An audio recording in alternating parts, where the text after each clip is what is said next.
Ngayon po itong episode na to ay muli tayong bibisita sa aking munting lupain, ating mga pananim.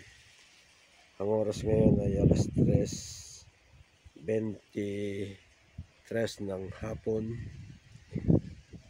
Medyo mainit pa yung sikat ng araw. Medyo malakas ang ihip ng hangin. Pero katamtaman lang po ang klima, ang temperature. Nandito po tayo sa aking munting lupain para ito nga bisitahin dahil 1 week ago nung ako muling pumunta rito, kaya tinitignan ko itong aking mga mais kung kailan po pwedeng ipa-harvest. Sana po tunghayin nyo itong aking munting video na to sa aking mga pananim. Kasama ko yung aking kapatid dito sa aking munting taniman ng gulay.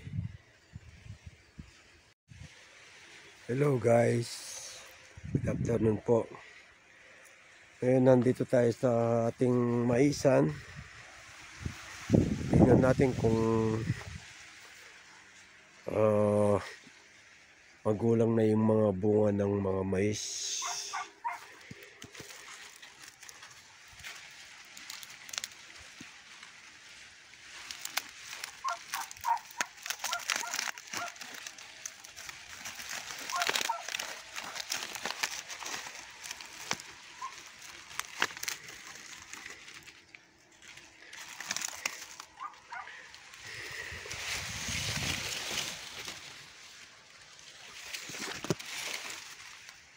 Hindi pa pwede, konti pa. Kasi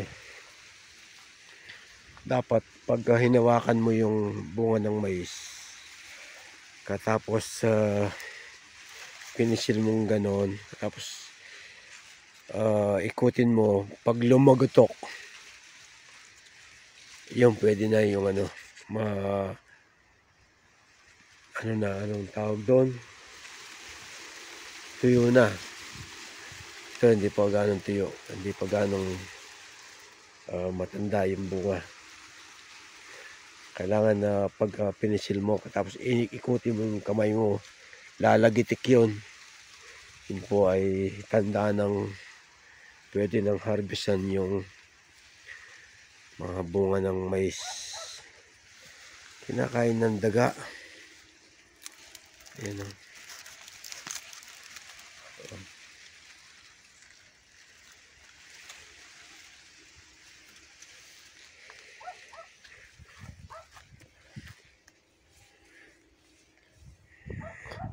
Tumigil sa pamumulaklak itong mga talong ni Kuya. Sabi ko patubigan, tsaka bawasan yung dahon.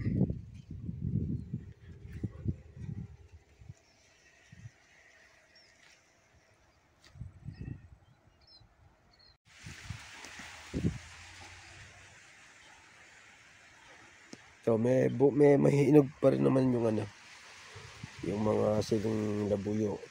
Konti-konti. Makakuha ka naman siguro ng mga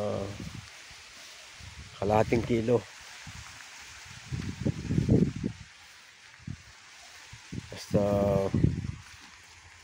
tiyaga ka lang mamitas. Yung siling panigang mo.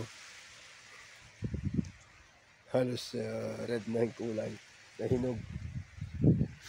Ito yung siling labuyo. Ayun po. Kaya sabi ko, meron ka naman makukuha hinog. Dito medyo natutuyo na yung mais. Pero doon pa.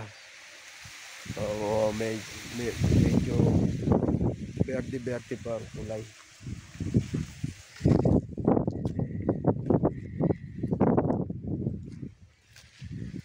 Ito yung talong. Binabawasan ni Kuya ng dahon para maninibago yung ang tawag doon,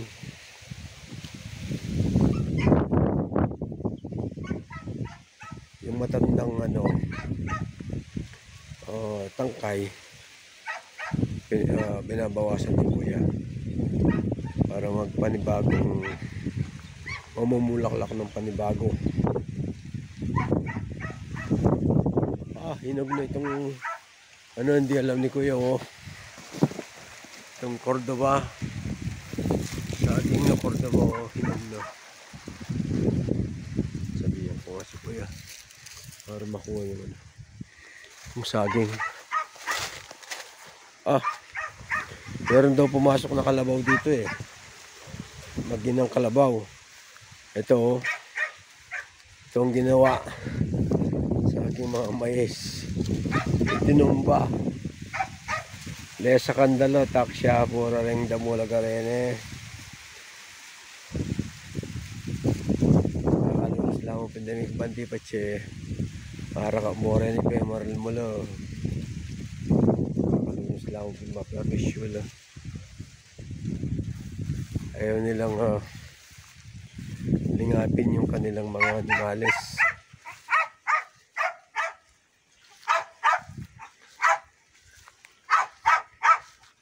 Ito yung aking ito yung pangalawang deep well irrigation ko. Ito po yung aking mga bantay. Hello Chico, Negro. Yan.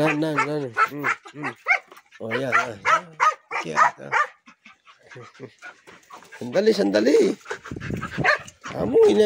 Negro pa mo. Negro. Ito na. Sandali. Tama na.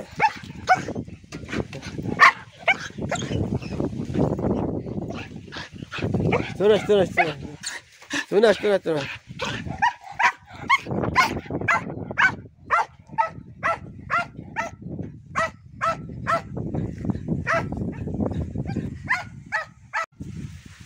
Ito naman po yung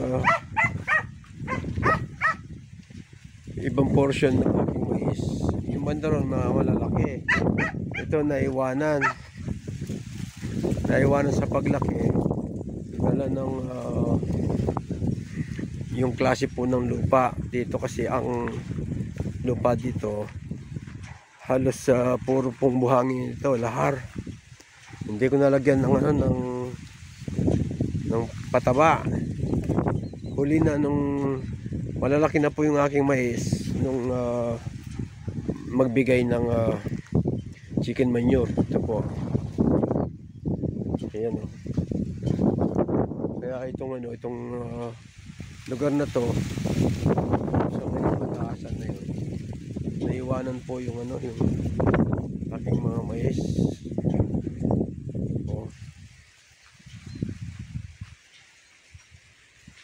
Pero may bunga naman. Kaya lang hindi lang kalakihan ng bunga. Papakita ko po sa inyo yung windmill irrigation system namin. Lakas ng hihip ng hangin. Kaya ayan, lakas ng ikot Close up natin.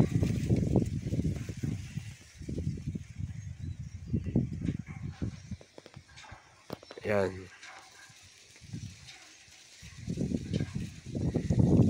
Lakas ng ikot, no?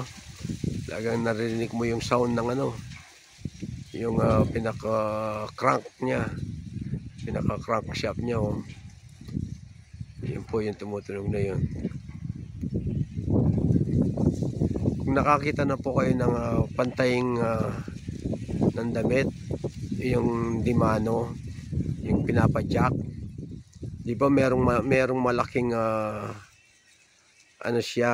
parang gulong na bakal, katapos nandun yung pinaka belt, yung kurenya, tapos diretso dun sa makina. Yung pong yung malaking ano niya, pinaka gulong niya, meron kayong makikitang parang shape ng omega. Alam niyo po yung omega. Ganyan po ang ano ng windmill. Kapag umiikot itong blower niya, tapos po taas baba yun, yung parang omega na yun.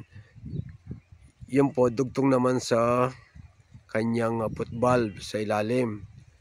Yung meron siyang balat sa ilalim, katapos nagpapump ng tubig. Yun po kung paano magtrabaho yung isang windmill power irrigation. Katapos yung kulay berde na yon, yung pinaka tail niya o buntot, para kung saan yung direksyon ng hangin, sumasama po yan. Kung saan yung direksyon ng hangin, sumasama yan. Kaya meron siyang parang timon. Kumbaga sa bangka, meron siyang yan ang pinakatimon niya.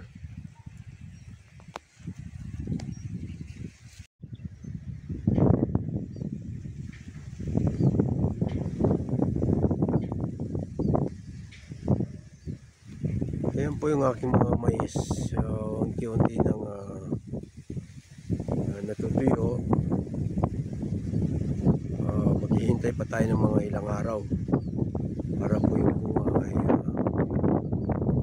tuyo para mag-harvest.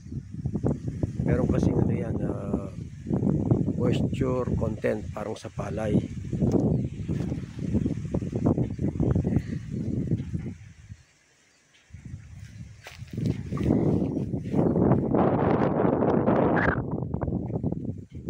Banda dito sa medyo mataas ng konti, ito yung aking mga kamuting kahoy hanggang doon, papunta doon sa aking kubo sa dulo doon.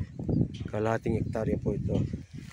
By July or August pwede na pong harvestan itong kamuting kahoy na to. Itong mga lemongrass, wala man lang, wala, tumatanda na lang dito yung lemongrass, walang kumukuha.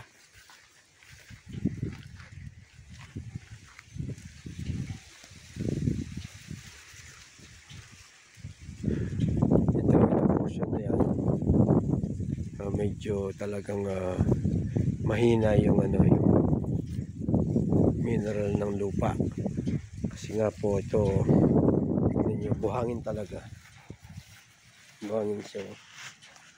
Tuyo talaga. Hindi katulad nung nandun yung malalaking mais doon. Mataba na po yung lupa doon. Dahil nung nagtanim ako ng talong, ang lalaki ng mga talong banda roon.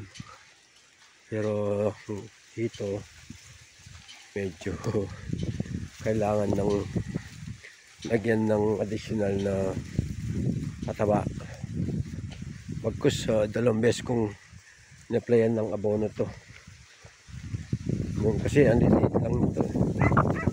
Buti nga na nagkabunga rin kahit na maliliit, pero lumaki naman ng konti yung bunga. Yan. Yung mga bunga.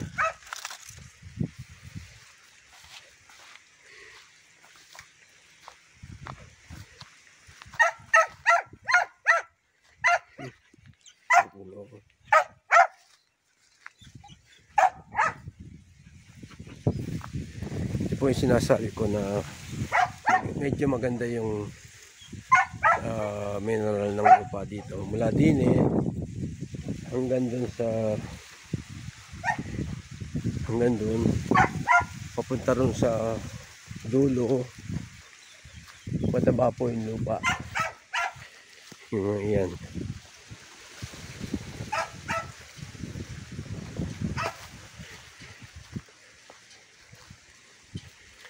Bala kong tamnan ng tubo to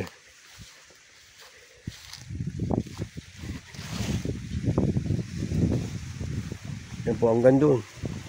Yan po, mataba yung mga mais dyan.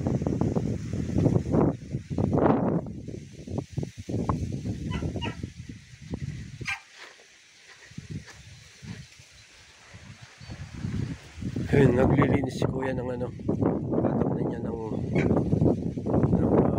siling panigang.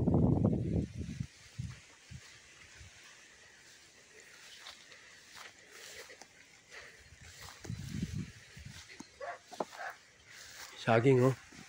Pwede nang tanggalin yung puso. Tapos meron ng panibagong lumitaw na puso dito. Ayan. Tapos ito, pinapagulang na lang itong bunga na to. Tapos pwede nang pahinugin. Pag meron ng nahinog na isa, pwede nang makatigpasin. Yan po yung aking mga kamuting kahoy. Nandito ako sa ilalim ng alagaw. Malilim dito. Pero kukunan natin ang video si kuya. Yung pagbabalsa niya. Ito naman po yung mga kalabasa. Sabi ko kung kaunti na lang yung bunga, kunin na yung talbos at saka bulaklak sa umaga. Sayang naman. Ito yung pinagtamnan ng unang mga talong. Binabalsa ni kuya bago araruin. Di mano na lang gagamitin yung araro kasi busy yung ano namin, yung aming traktora, tsaka maliit lang portion to, hindi niya pupuntahan ito. So ano na lang, di mano gagamitin itong kalabaw pag-araro. Mabait naman si Linlin habang hindi pa lumalaki yung tiyan kasi buntis siya. Buntis si Linlin.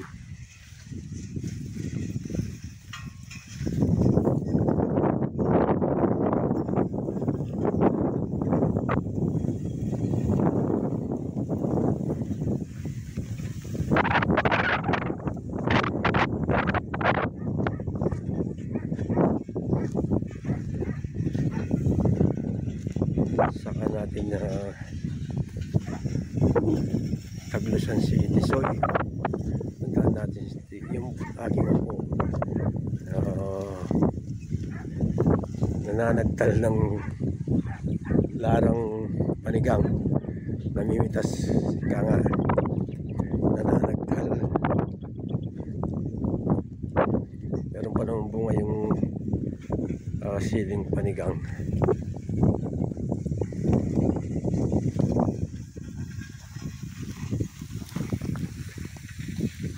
Yan po yung aking apo na si Maverick, nananagtal ng siling panigang. Asan yung na-harvest mo? Ayun, naka-isang plastic na pala. Huwag mo kalimutan, magdadala ako mamaya. Ayan. Ito na po yung harvest niya. Medyo limit na po yung bunga. Dala nung ilang beses na pong nag-harvest dito. Buti mayroon pang bunga.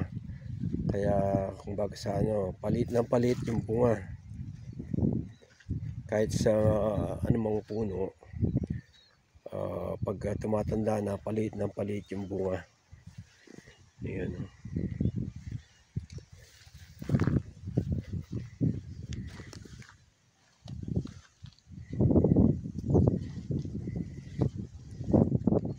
Hanggang dito dinig mo yung ano, yung ugong ng windmill dahil malakas yung hangin.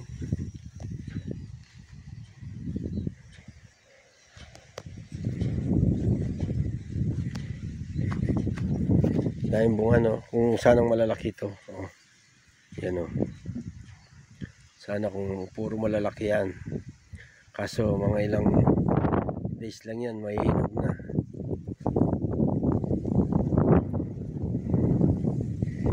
Dito sa lugar na to, medyo mataba pa yung lupa. Tignan nyo yung lupa. Unlike dun sa kinunan ko ng picture dun sa aking mga mais, tuyong tuyo. Dito medyo maitim pa yung lupa rito. mataba.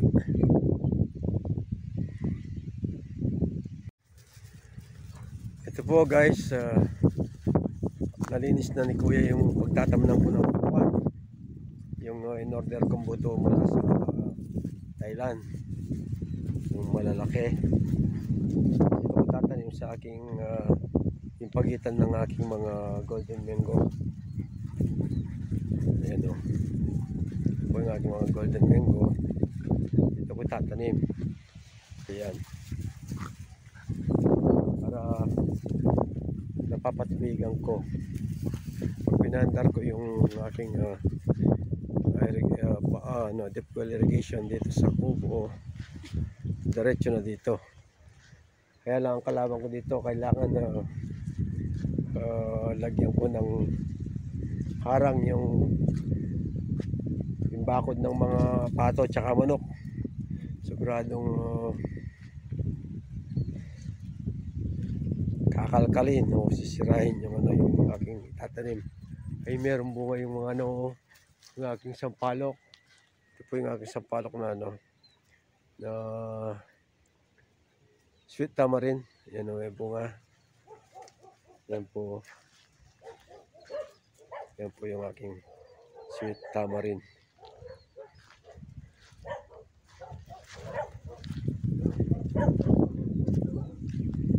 Ito naman yung aking suha. Yung malaking suha. Ayan.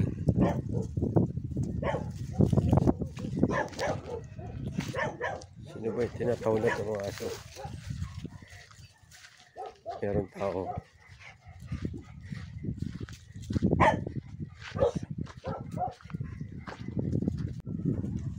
Yun po guys, dito na tatapos ang aking munting video na to. Sana po huwag kayong magsawang manood sa aking mga video kahit na minsan nakakaboring. Muli po ako ay nagpapasalamat sa inyo, sa inyong panonood, sa inyong walang sawang suporta. Mag-ingat po tayo, patnubayan nawa tayo ng buong may kapal. Ito po ang inyong lingkod muli sa Dikya Kabuto Farmer Senior Citizen.